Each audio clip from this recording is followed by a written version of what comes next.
Hi, I'm Rebecca and this is Grove Knits.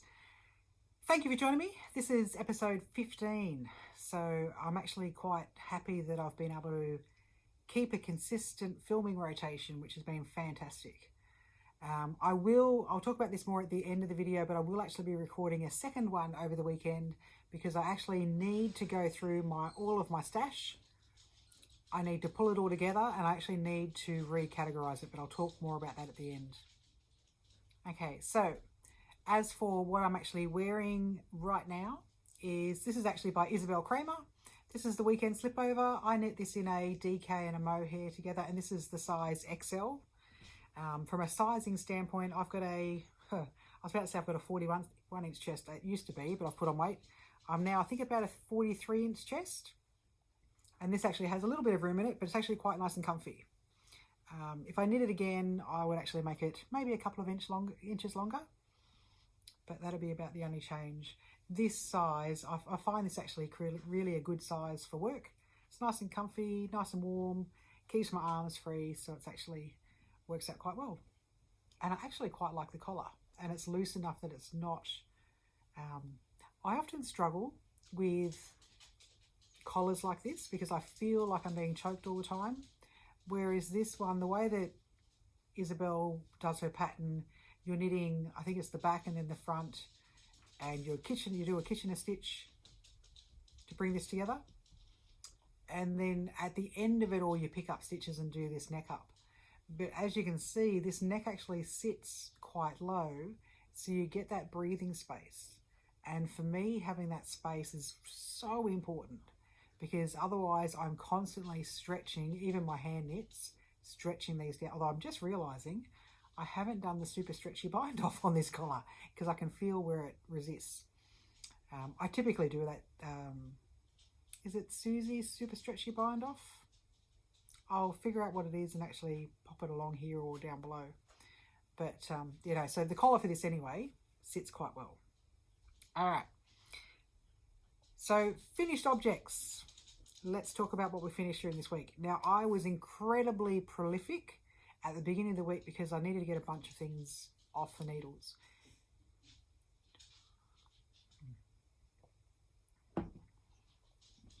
I was experiencing a lot of guilt last weekend because I hadn't finished the overalls for my daughter. I got those finished. I got another beanie finished for Arlo. I think that's knit just in a toddler size or a small child size. I finished another flax sweater for a colleague. What else did I do? I also managed to finish off that Playdate cardigan that I was going to frog back. I actually finished that off. So I'm going to go through all of those today, talk about my works in progress that I've got going and what I'm actually wanting to get underway as well. So let's look at my finished objects to start with. So my first item is a beanie that I actually completed for a work colleague. Now I'll pop some, just knocking stuff over. So this beanie for a work colleague, they were having quite a bad week, so I wanted to knit them a beanie. So it's got a pom-pom, as you can see, it's actually in a nice grey. This is in Bendigo Woolen Mills Luxury Ghost, I think it is. It's in a 10-ply, which is... I think Aran would be your closest thing. And it's just in a charcoal. My contrast colour is just a charcoal. This is not a set pattern for a beanie. This is just one that I typically use. And I've just created my own colour work for it, which you'll see shortly. So it's just got a typical 1x1 colour work there. I did a 4-inch 2x2 rib brim so that she could fold it back. And so that's what that looks like. It went over really, really well. She really loves it. So I can't show you the actual thing because I've already given it to her. But this Luxury Ghost range, the Luxury range by Bendigo Woolen Mills is particularly soft and squishy and just divine anyway. But for some reason in their Aran weight, so their 10-ply range, that extra width of the yarn gives it such an extra squishiness that it is absolutely amazing to use, to knit with, to wear. So I'm doing this because it's a beanie. I've knit quite a bit. There's a jumper, actually that was leftover yarn from a jumper I knit for my daughter. I think it was the Turtle Dove too. by Sparse Strico. So I'm pretty sure that's what the pattern was. It'll be on my Ravelry page anyway. So it was left over from that, and it is the most beautiful yarn. And she's had that sweater that I knit for her probably for 2.5 years now, and she wears it maybe 2-3 times a week. So it gets a lot of, I think she washes about every 10 days or so. So it's getting a lot of use. And while yes, it tends to need gleaning every couple of months at the moment, but it's actually holding up quite well. So the second thing that I actually finished off is the Playdate by Tin Can Knits. Now this cardigan is the one that I was going to frog back. I had said that I wasn't happy with the way it was actually coming up. I was going to frog it, but I actually decided just to simply finish it off. Now I finished it except for the buttons. I haven't put the buttons on. It's been blocked, it's been washed. So this is in a size for a 1 to 2 year old. It is knit with 5-ply yarn. It's knit in a beautiful tweed. You can see how that's actually come out. Now I have done the super stretchy bind off on all of the ends. This way you can see that these actually bind off. These stretch ridiculously well. Picked up the stitches. I've got the buttonholes in here. How many did I do? I think I did 4 or 5. 1, 2, 3, 4. Yep, I did 5. So I just need to grab the buttons. Like all of us, I've got a great button jar there, so I just need to dig through it. I actually really like knitting with 5-ply yarn. I like that it is that bit thicker than fingering, so it's like a heavy fingering if you're not familiar with it. So anyway, so that's size 1 to 2 year old. Just need to put the buttons on it, and then it's right to go to Arlo. Now, while it is a size 1 to 2, it has pockets. Now, I need to get better at sewing my pockets. I was fine at sewing the sides, but I can actually see the stitching. You can see them along here through the front there. I will improve with that over time with the next one. But I'm quite glad that I actually got that one finished off. So that's the Playdate by Tin Can Knits in 5-ply. Oh, and this particular one is an unusual blend for Bendigo Woolen Mills. It's actually 60% wool and 40% acrylic. So I'll be interested to see how this holds up. Then the next thing I've knit is another item for a work colleague, although she's left work at the moment for maternity leave. She has not as yet had the baby, but she's about to have it at any point soon. And this is my 10th flax. So this is another tweed by Bendigo Woolen Mills. This particular tweed is called I think it's Tweed Rouge by Bendigo Woolen Mills. You can see the tweed in there. It's actually quite beautiful. This is in a size 3 to 6 months. It's amazingly soft. It's beautiful. It's all ready to go. I will actually post this to her this week, and she'll have that. I think she's due to have the baby within the next week or maybe week and a half. So that will actually be quite good. One thing I did differently with this one. So the needles that I used from the majority of this were 3.75s on the ribs and 4.5 for the main jumper.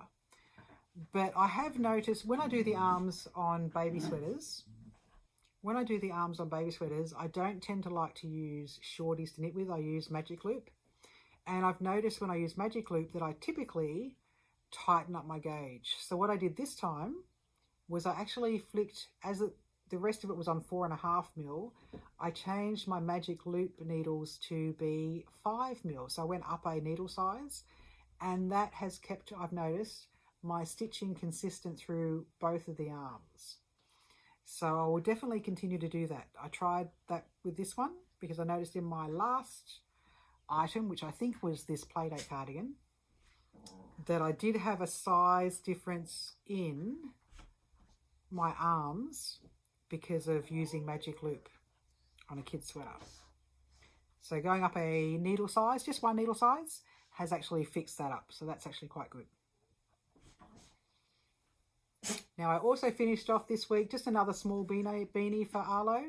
So this is in a, I don't actually have an official size. I'm guessing it'd actually fit him now, but it's basically 3 to 6 months. And this is in the leftover yarn from his jumper that I've just knit, his sweater. So this is in that New Zealand full wool tweed. You can see that there. And last week I showed the jumper that I knitted out of it. As you'll see if you watch the next video, when I start sorting through my stash, I need to make sure I start to do things with all the leftover bits and pieces. Okay, my final finished object is the Matoto overalls.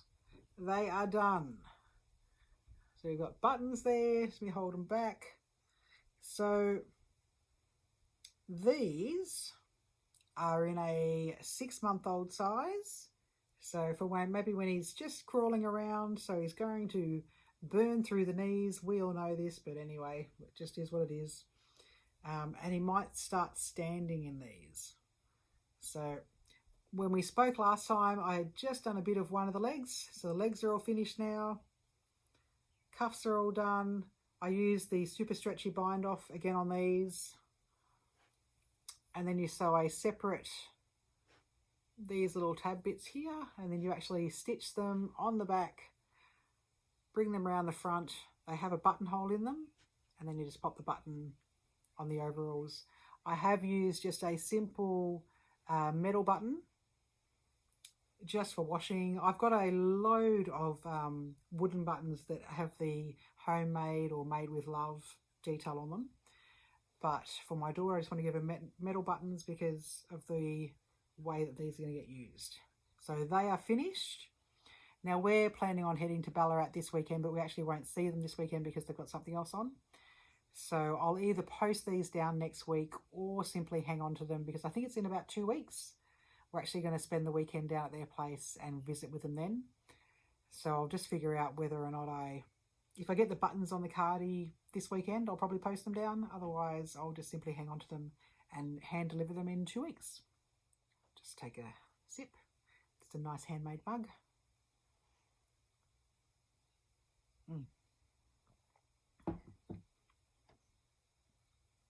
Okay, works in progress.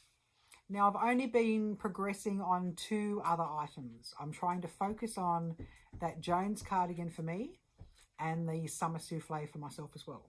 So the Jones cardigan, I did actually do a bit of knitting on it. Nothing major. Just gonna get it right way around. All right. So I thought I'd put a marker in where it was last time that we spoke about it. So I've put only about 1 inch on it. But that's now how this is actually starting to look. I'm actually really looking forward to wearing this as a beautiful outdoor weather cardigan. I can see this being quite a big item that I use most days, especially for me as a secondary school teacher. At the school that I'm in, we do yard duties on top of everything else. And while there's only 2 a week, for me, for most of us actually, they're all outside. I happen to live in a place where it's actually only warm, maybe 2.5, maybe 3 months of the year. So the rest of the time it's quite cool. And then there's a big chunk when it's actually cold. So this semester I have a morning bus duty yard duty and a lunchtime yard duty down at an oval out where it's freezing cold and windy and everything. So an item like this will actually be particularly lovely. And with it being a non-superwash, I'm actually expecting it through wear to actually felt slightly, which, as you know, if it felts a little bit, it's going to block the wind coming through as well. Actually, it's actually knitted a tight enough gauge that it's going to pretty much block any wind anyway. So that is slow going because I'm not the biggest fan of knitting continual moss stitch and cabling, but it's going to be one of those labours of love. So, as will another labour of love that I'm going to talk about when we finish going through works in progress. Now, my summer souffle is where I'm dedicating some time to at the moment. Just let me sort it out. I appear to have yarn caught everywhere.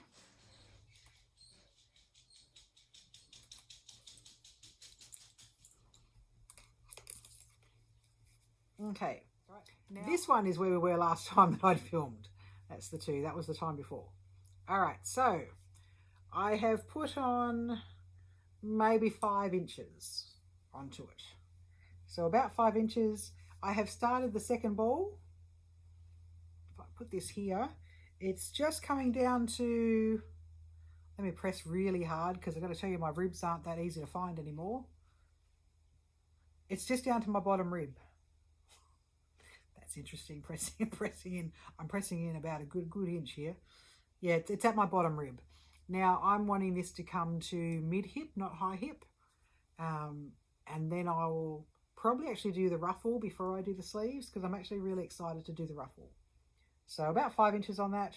I would expect to have the body finished before next weekend. So we'll see how I progress with that. Okay, now for what I'm actually going to be moving to next. Now, I did say earlier that this weekend I am going to do another filming session, and I will upload that probably Sunday or Monday, one of those two. But that is specifically going to be me sorting out all of my stash yarn. I'm actually at the point with it all where I'm feeling quite embarrassed is the wrong word because I'm actually quite proud that I've got so much, but it's lots of individual balls which aren't really going to,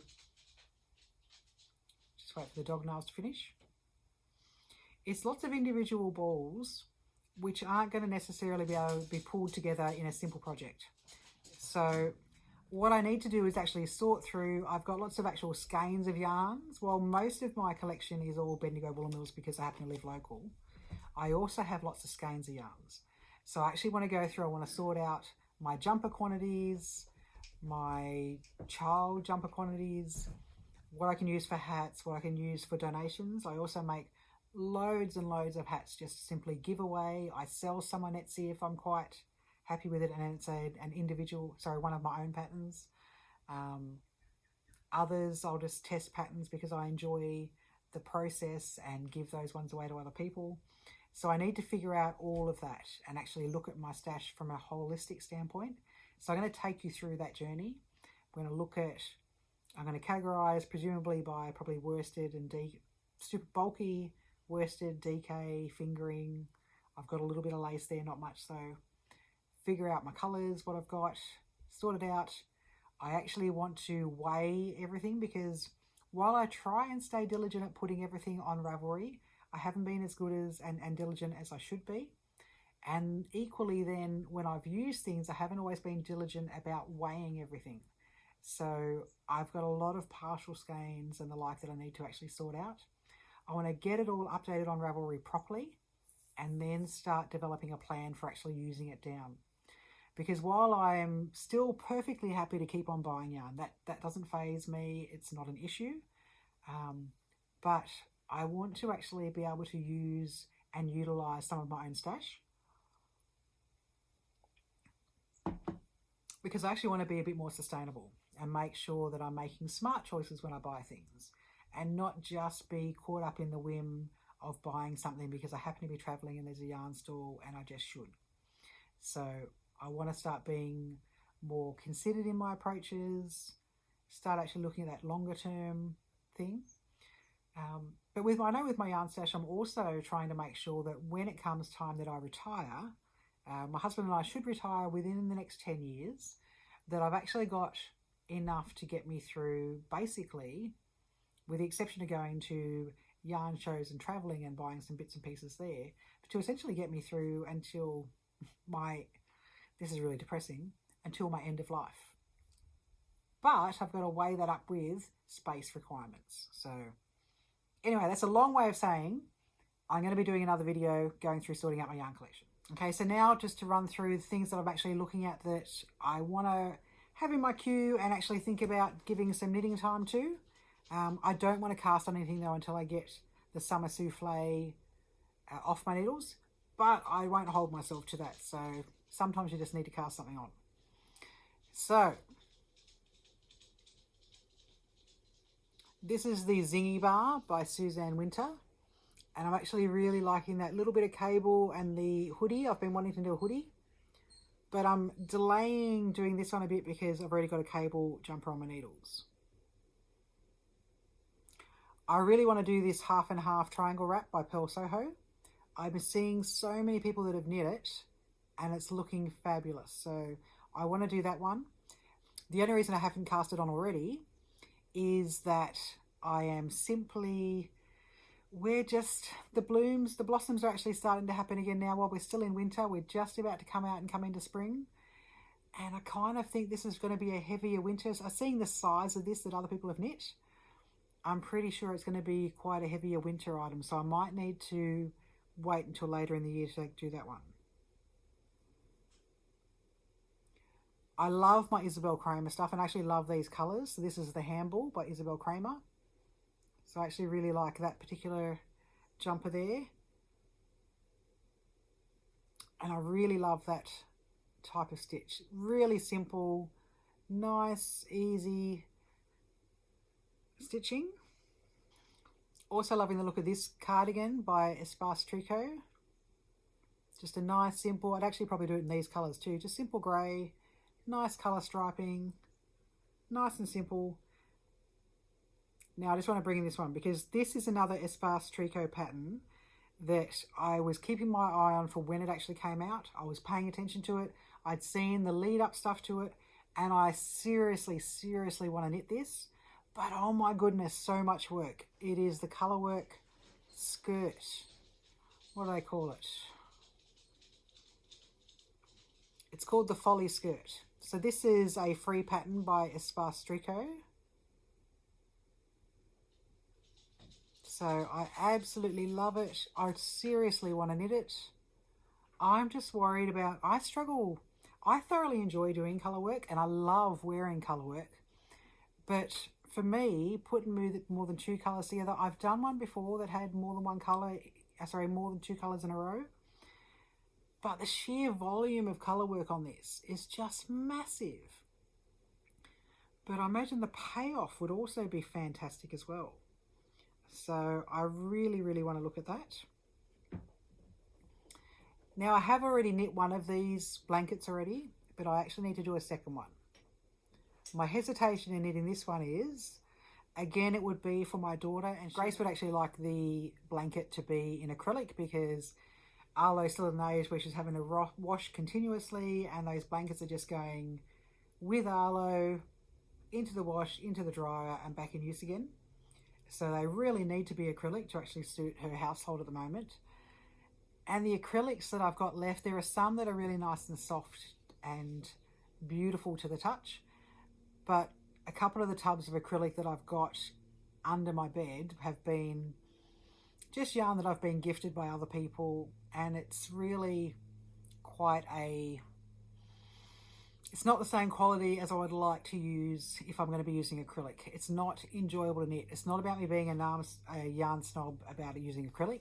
It's more about the fact that it doesn't feel good on the fingers when you're actually knitting through with it if it's that rougher stuff. The stuff that actually feels quite plasticky. And I don't want that against Arlo's skin either. So I'm quite happy to use acrylic yarn as needed and as required for certain people. Often a lot of baby jumpers that I've knit for people who aren't yarn lovers and I know we'll be just shoving things in the wash machine and dryer. I'll make these out of acrylic yarn. There's no issue with that whatsoever. But I typically will buy acrylic yarn that I would be prepared, right, maybe I wouldn't be prepared to wear it myself because I wear wool, but that I would be happy with having against my skin. So I need to, again, when I go through my yarn stash this weekend, I need to have a look at what acrylic yarn I've got that I can use for this stuff as well. So that's my wrap up for now. Thank you very much for actually bearing with me. As I did say, I will have another video up later on this weekend. Once I sort through my yarn stash, you're actually going to come through with me and we're going to sort all that out together. But again, I thank you very much for joining me. Again, I'm Rebecca from Grove Knits and I really appreciate spending this time together. Thank you so much. Bye.